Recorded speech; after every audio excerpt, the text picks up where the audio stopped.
After teasing us for weeks with trailers showing off the Pixel 8 series, Google is now ready to give us all the details about its latest flagships.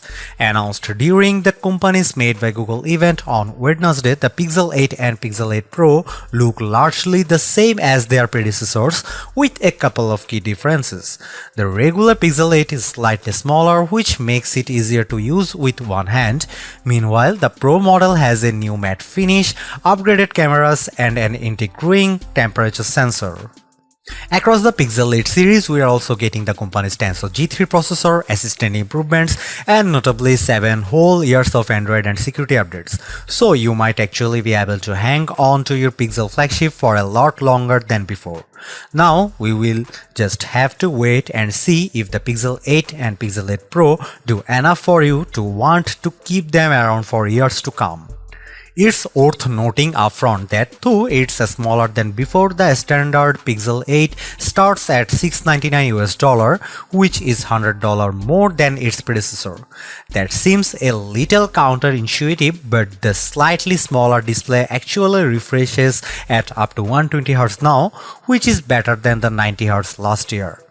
Meanwhile, the Pixel 8 Pro cost $999, another $100 increase over the Pixel 7 Pro.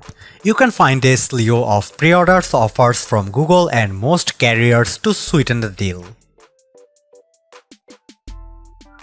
Of all the changes coming to Google's flagships, I am most intrigued by the new temperature sensor on the Pixel 8 Pro.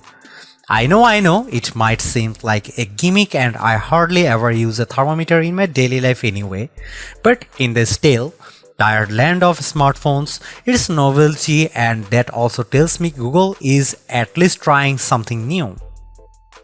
The temperature sensor sits below the flash on the Pixel 8 Pro's camera bar. To take a reading, you will have to launch the new temperature app and select the type of object you are trying to measure. You can choose from food and organic, cast iron, plastic and rubber, fabric, and more.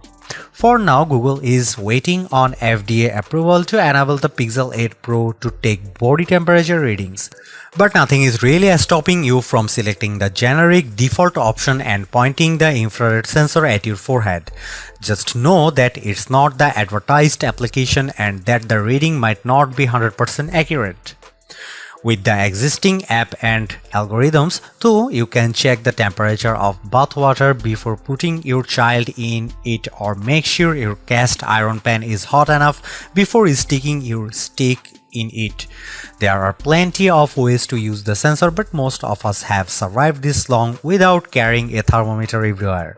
I am not sure we will suddenly start relying on it, and it's entirely possible this feature goes the way of the solid radar Google introduced on the Pixel 4.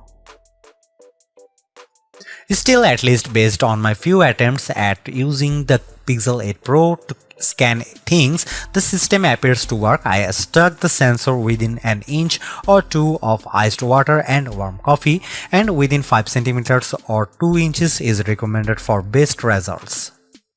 It took barely a second for the measurements to appear on the app, and the results all seemed accurate.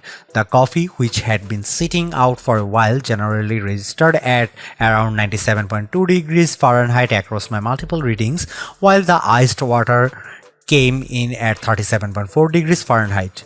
I'll have to spend more time with a review until in the real world to know just how much I will use this and whether it will affect battery performance.